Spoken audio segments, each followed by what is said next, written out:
Kehadiran kita sebagai seorang murid Yesus harus menampilkan ciri khas tertentu yang tidak hanya membuat orang terkagum-kagum pada kita, tetapi orang juga bisa merasakan sentuhan kasih Allah melalui kata-kata dan tindakan.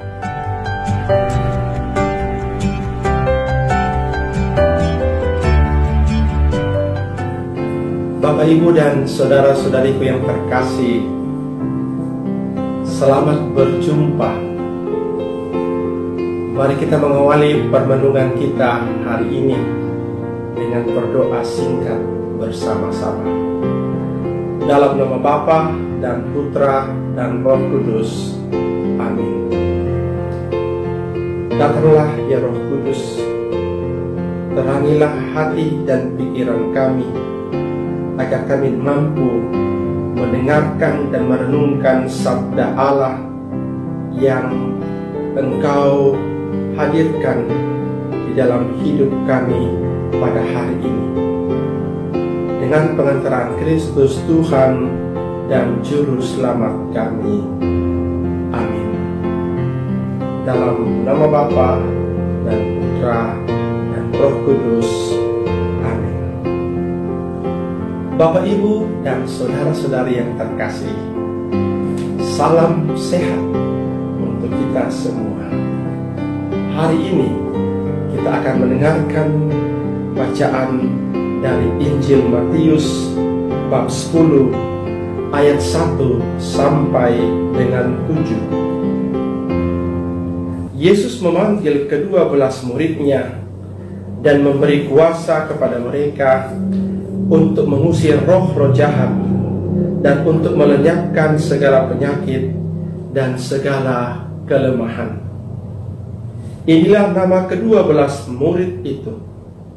Pertama, Simon yang disebut Petrus, dan Andreas saudaranya, dan Yakobus anak Zebedeus, dan Yohanes saudaranya, Filipus dan Bartolomeus, Thomas dan Matius pemungut cukai, Yakobus anak Alfeus dan Tadeus, Simon orang Zelot, dan Yudas Iskariot yang mengkhianati dia. Ke-12 murid itu diutus oleh Yesus, dan ia berpesan kepada mereka, "Janganlah kamu menyimpang ke jalan bangsa lain atau masuk ke dalam kota orang Samaria, melainkan pergilah kepada domba-domba yang hilang dari umat Israel. Pergilah dan beritakanlah, kerajaan surga sudah dekat."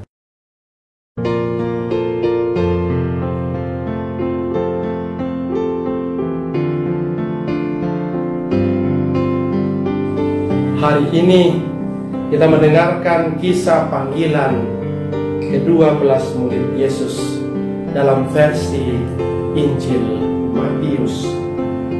Kisah ini merupakan kisah pembuka dari serangkaian cerita yang berkaitan dengan proses untuk menjadi murid Yesus.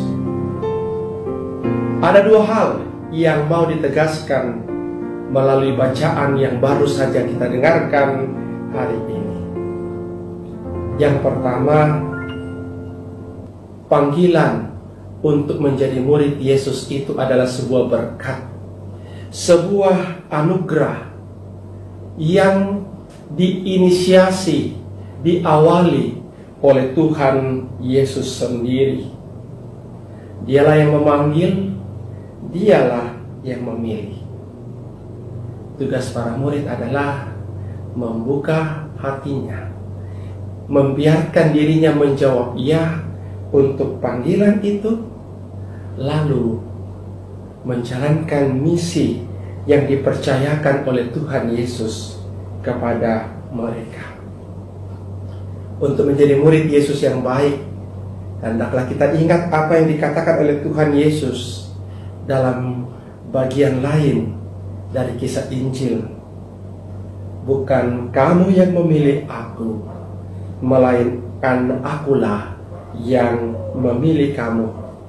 Dan aku telah menetapkan kamu supaya kamu pergi dan menghasilkan buah, dan buahmu itu tetap.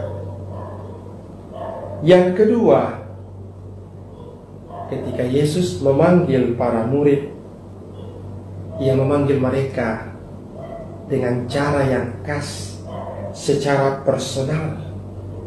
Yesus menyebut masing-masing nama murid. Artinya, setiap orang dipanggil secara pribadi sendiri-sendiri.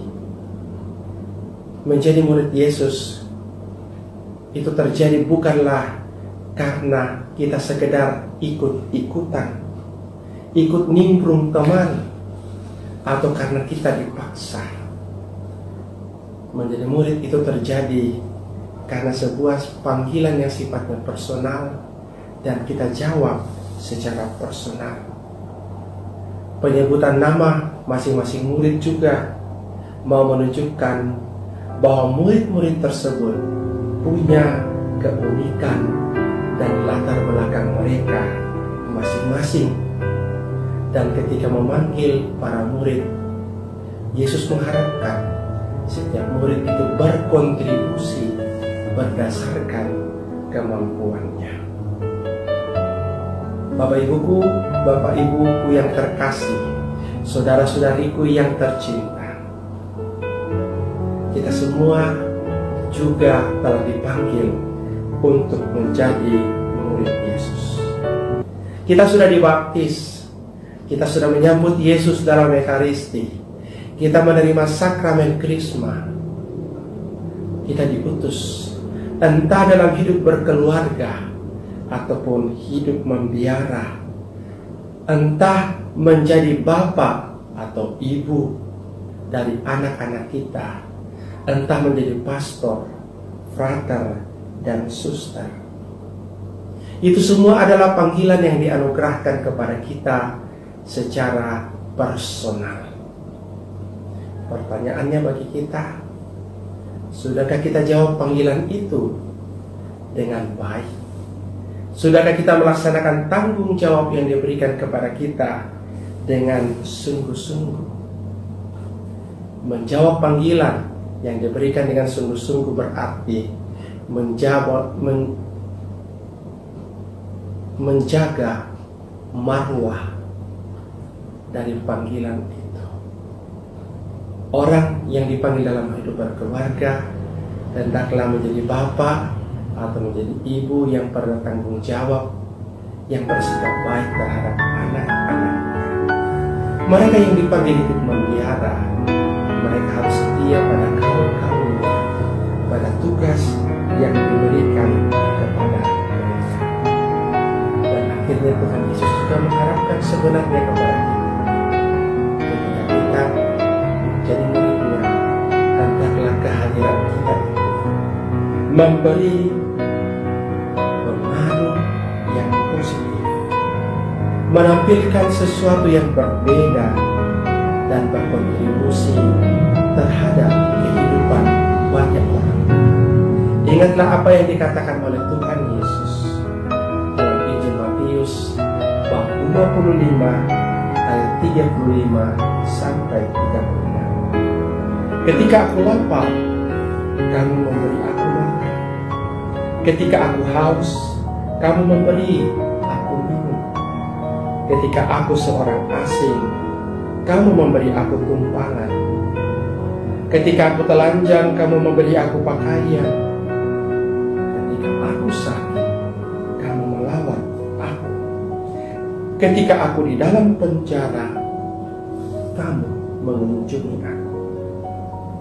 Itu berarti kehadiran kita sebagai seorang murid Yesus harus menampilkan ciri khas tertentu yang tidak hanya membuat orang terkagum-kagum pada kita, tetapi orang juga bisa merasakan sentuhan kasih Allah melalui kata-kata dan tindakan kita. Mari kita setia sebagai murid Yesus. Kita jawab panggilannya dengan penuh kegembiraan.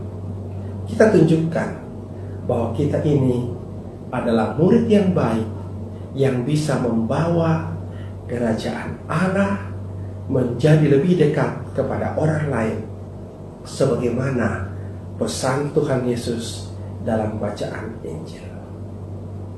Tuhan memberkati kita, tetap optimis, karena Tuhan Yesus selalu berjalan bersama dengan kita. Dalam nama Bapa dan Putra dan Roh Kudus.